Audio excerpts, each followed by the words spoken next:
everyone. Welcome back to Talkoffame podcast. I'm certainly so excited to introduce you to Gill Hasson. Jill delivers teaching and training for educational, voluntary, and business organizations, as well as the public sector. She has 25 years of experience teaching and writing on a range of personal development issues and is the author of 30 books. Thank you so much, Jill, for joining us on Talkoffame today. I really Uh, appreciate you coming on taking the Well, time. thank you for inviting me. Thank you. So to start this off, you have more than 20 years of experience teaching and writing on a range of personal development issues. What type of development issues do you write about specifically? Because of course, everyone writes so many different things, but what do Yeah. you usually write about? I write about personal development issues, such things as building your confidence, assertiveness, emotional intelligence, positive thinking. They're just a few of the, and actually they're all related. They're all these sort of issues that are very much integrated and related to each other. I write a lot about mindfulness. I've written several books on mindfulness. Sometimes people refer to me as an expert on mindfulness, and I often think, No, I'm not." But actually, I've written quite a few books on mindfulness now. So, yeah, I feel maybe I am an expert. But the books I also write are not just for personal development, but they're for it's for your all areas of your life. My books, they're for into to do with careers and working in business organizations. So in fact, I've written a book on career development, how to get ahead in your career, or how to choose a career, and also around work issues. Together with a friend and colleague, Donna Butler, I've written a book on mental health and well-being in the workplace. Ooh, I actually checked that out, that book, like over the last couple of days since I was like researching your work, and I'm like, oh my God, like this is something I need to bring up because I know a lot of people deal with mental health. And personally, I know mental health has gotten so big with the pandemic, and Yeah. I know Yeah. tons of people since then are talking about it. But with your mental health book, like tell us more about that. Okay, so it's a book that myself I so it's called Mental Health and Wellbeing in the Workplace. Wellbeing is something that I'm most interested in and know a lot about. It's related to people's personal development and their happiness and realizing their potential and staying balanced. And then my friend and colleague, the other author, Donna Butler, she's a registered psychotherapist. So she's much more aware and an expert on mental health issues. So it sort of came together nicely that actually my editor asked me if we'd write a book together where I would look at the sort of softer stuff around well-being, and Donna would discuss the type of things that affect our mental health. Like, did you ever think about researching well-being, or was it kind of like with that your editor like kind of mentioned to you? Because I know with if it's something like with well-being, I would never have done anything that revolves well-being. I'd be like, okay, I know what well-being is. Well, I would never do anything about it. But it was it kind Well, of that moment where you're just like she told you to kind of well, research her, or it kind of was your own instinct, and then she kind of brought it well, up. yeah, it was because it was more related to the sort of things that I already write about and teach about. So, the book is sort of divided. It has two sort of streams or lines to it. On the one hand, we start by looking at what mental health and well-being are. The fact that, well, quite simply, if you take the World Health Organization's definition of mental health, it's an ability. A good mental health is an ability to enjoy life and have the resources to draw on to manage life's ups and downs Mhm. without feeling overly stressed. So we start by sort of looking at what mental health and well-being are. We discuss that a bit more, but then the book looks at, on the one hand, what organizations and businesses can do to help promote, develop, maintain mental health and well-being in their organizations for their employees. But then we also look at what employees themselves can do to help themselves to maintain good well-being and mental health, because it takes both sides to do that. It can't just rely on the organization and the business to do all that for you. It's something that we have to take responsibility for ourselves, not just at work, but outside of work as well. You are so right because of course mental health can affect people in the workplace and outside the workplace. And Yeah. it's something that you kind of address a little bit in your book is that like mental health can affect people a variety of ways, including, in the workspace, at home, wherever, So it's like researching those type of things, whether it's a World Health Organization or different mental health organizations out there, because of course every person defines mental health differently, but it's like, what does mental health mean to you? And that's a question that I ask myself regularly is that like, what is mental health for everyone? Because of course everyone defines it differently, but specifically, how does it impact you in a way? You know what I mean? Well, yeah, so our mental health is it affects the way we experience the world. So it's about how we feel, how we think, and how we behave towards ourselves and other people. So it's very much about our thinking processes. And when we have poor mental health or ill mental health, our thinking is skewed. So we might, let's say anxiety is mental health difficulty that's an issue that a lot of us have suffered from in one extreme or another. And so anyone that's had, really suffered with anxiety, that you the thoughts keep going round and round in your head. Oh my goodness, what's going to happen tomorrow if I can't do this or that happens? I'm concerned about this, I'm worried about that. And that's fine, that's normal to think like that. But the positive, I've learned this from the work I've done on emotional intelligence. The positive in all emotions have a positive intent. Doesn't always feel like it. We talk about negative emotions, but all emotions have a positive intent, and that's to give you a message, to prompt you to do something. So the positive intent, the positive message from anxiety is when you're anxious, you're concerned about something that's going to happen in the future. That might be in 5 minutes, 10 minutes, 10 days, 10 months. So what that tells you is if you're concerned about something that might or will happen, anxiety is a message from your own brain to, okay, so what can you do to prevent it from happening or to make it have less of an impact on you?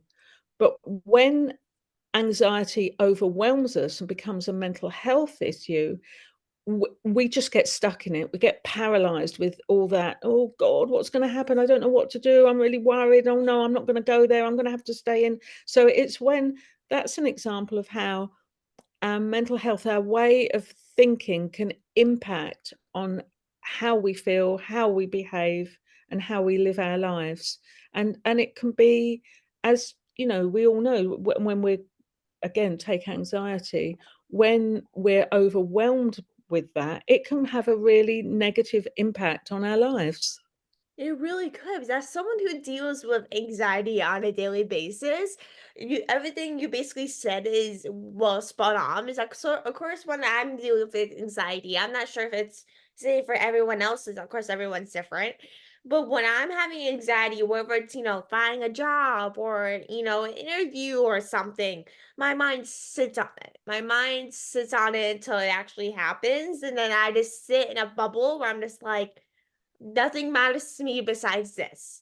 It's like Yeah, either a it life or death, you know what I mean? So it's yeah, like with the mind, when they make up those experiences, they make you focus on that rather than focus on other things in case yeah, that thing doesn't happen. You're yeah, gonna be miserable? So yeah, it's like, why set your mind on a certain thing that might not happen, not guaranteed, and then once it happens, if you don't get it, you're miserable. And Yeah, that is something that I'm just like, I always dread to do. I was like, sometimes I'll get those bubbles. I get them like, depends on the day, but often, what's this say? And I'm just like, Kylie, just step out of it. Focus on something different, but this is not the yeah, biggest deal in the world right now, yeah. right? Yeah, but that's not easy to do, is it, to focus on No. something different?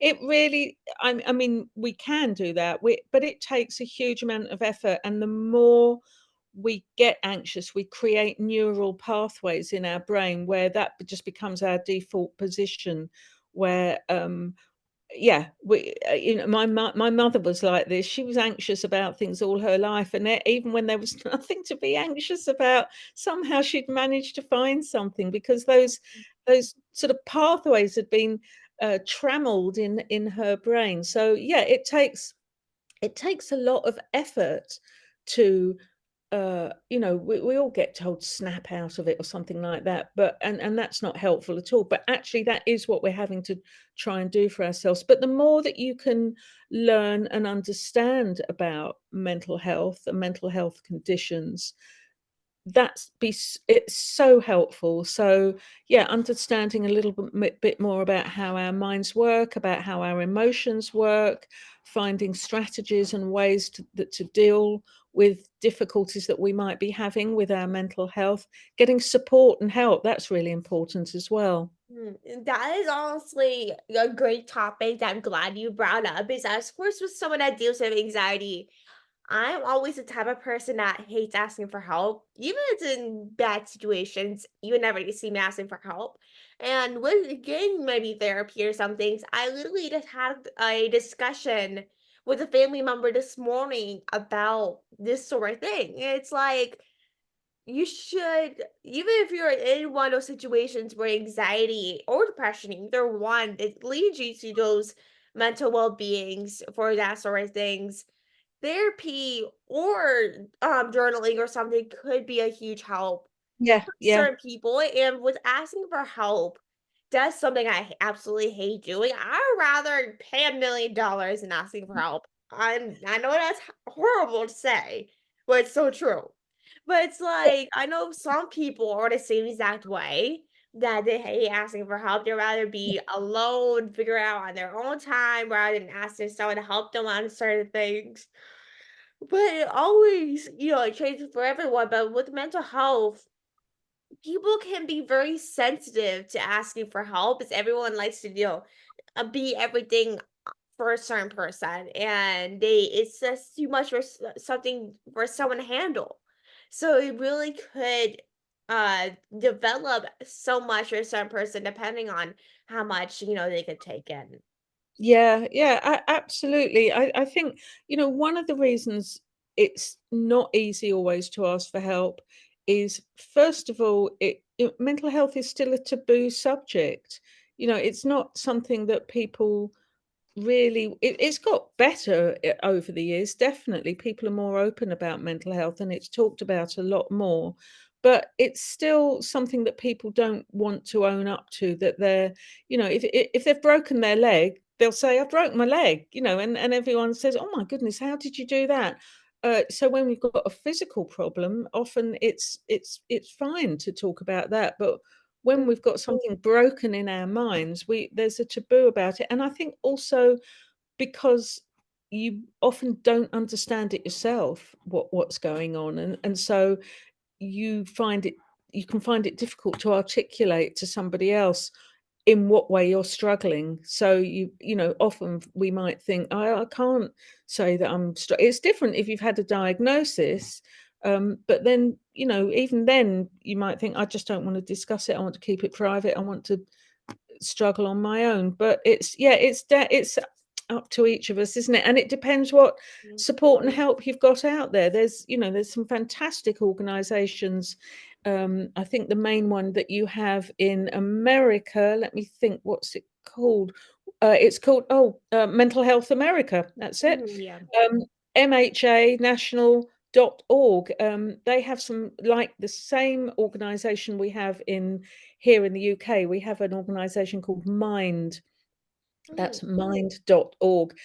Oh my goodness, both those organizations, the amount of advice, information, signposting as to where you can get further help. They're both excellent organisations. I really recommend them. And here with our National Health Service in the UK as well, they have a website with all sorts of useful information and advice. So even if you don't want to go and talk to someone about how you're feeling, getting a little bit more informed, yeah, there's some great stuff out there to help.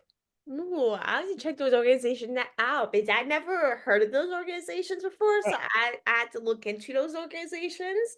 Yeah, So I just checked out the Mental Health America organization because I'm here in the UK, but I know that you have that in America, and I just checked it out today actually, and oh yeah, I got quite caught up reading all the advice and information they had there. It's brilliant, so I really recommend it. I actually didn't know that was a thing. That's honestly Mm, horrible, but I had to look it up since you brought that up. I'm just like, oh my gosh, this seems awesome. But great. to go back to your book, your mental Yeah. health and well-being in a workplace, like how does your book kind of address a variety of issues in terms of mental health in a workplace? Yeah, well, I think, as I said a bit earlier, first of all, we look at, what is mental health and understanding that and well-being. Let's define that first so that we all understand what we're, what the book's addressing. And then we look at the impact that work can have on our mental health and well-being. Work is good for us. All research shows that. Most of us at some point have had jobs that we've really enjoyed.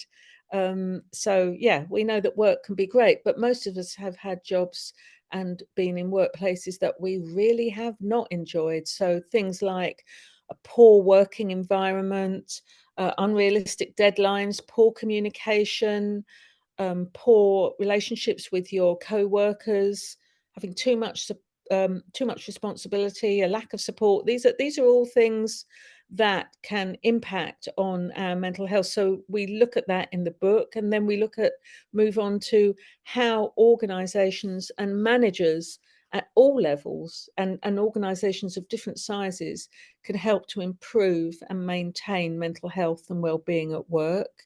So those would be things like, well, for a start, it needs to start at the top. It's, you need the CEO of the top managers of an organization to really buy into this, to feel that supporting good mental health is something that they want to do. And then we talk about how you have to take stock. You actually have to look at, well, how is everybody doing? Do we know? Is everybody happy? Is everybody not happy?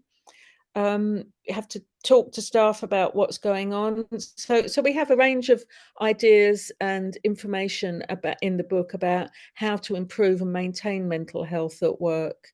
And then we simply go on to, as I said earlier, it's not just the organization and the leaders in an organization who are responsible for your mental health. You are as well. So Mm. we look at some ideas and give some advice on how you can improve and maintain your well-being and mental health. And then we move on to what you can do if you are currently mentally unwell. This is assuming that you've had a diagnosis and you've got some support, medical support, but we look at how you can help yourself in the workplace if you have a mental health condition, and we look at how managers can help employees themselves as well. And just one thing to say about that, which is also something that people find really useful, and that's something that's called a mental health action plan, or a well-being action plan. If you go onto the organization here in the UK, mind.org, and put in wellness action plan, this is something that's being used in organizations around the world now. And it's for people, not just if you've got a mental health problem, but it's for all of us to actually sit down and think about what what do I enjoy about work? What keeps me happy? What's good for my well-being? And then thinking about what are the things that don't work for me that could trigger, if you've got a mental health problem, trigger mental health issues. So it's a really good thing to sit down and use, and maybe a lot of organizations do it so that you write it and discuss it with your manager so that they're aware of what works for you and what doesn't work for you as far as your well-being and mental health are concerned at work. Ooh, that's crazy. Like, as someone that, works a variety of different jobs, I had experienced positive and negative experiences working different jobs. I was not sure for everyone, of course. Everyone has Yeah, negative and positive situations at work, whether it's a nonprofit, being a nurse, or whatever it is they may work. Everyone has different experiences. But I know with working a variety of different jobs, it could be one exhausting, but also it could take a toll on how much you feel supported and also feeling yeah, like your work is validated by your coworkers or your jobs or managers or whatever. And that is something that I'm always, looking to like set my mind on and become aware of those type of things. So I know sometimes I'm just like, huh? Like, what is going on, like, in the workplace? But it's like, we're working different jobs. It could take a toll on different on your body, whether it's feeling yeah, supported, and it's very valuable to really just be aware for different signs that someone might be unhappy or they're happy or they're stressed. So yeah, you can help them is if you help them in the variety of different things. One, it can help them stay longer for this position, of course, but it also makes them feel like they feel supported in yeah. what they do, either in person, whether it's their work or outside of work, which is something that I'm glad you wrote about, and that's something I definitely will look into in your book so I know for future use. Sure, good. But to wrap this up, like how can people connect with you? Okay, so they can go to my website, which is gillhasson.co.uk. So that's Gillhasson. So that's Gill Hasson at it's gillhasson.co.uk. Sorry, yeah. And on my website there is my email address. And yeah, I'm always happy to receive emails from people. I often do, wanting some advice or some thoughts to exchange thoughts. So yeah, great. Yeah, awesome. So make sure to go check out her work. I highly recommend. But I hope everyone enjoyed the rest of your day. And thank you everyone for listening. Make sure to stay tuned for future episodes. We have a lot planned, sadly. Just kidding. But I really appreciate you joining us today and talk with us for a little bit. And I learned literally so much from you. So I really appreciate you coming on to get time. Thanks, Kylie.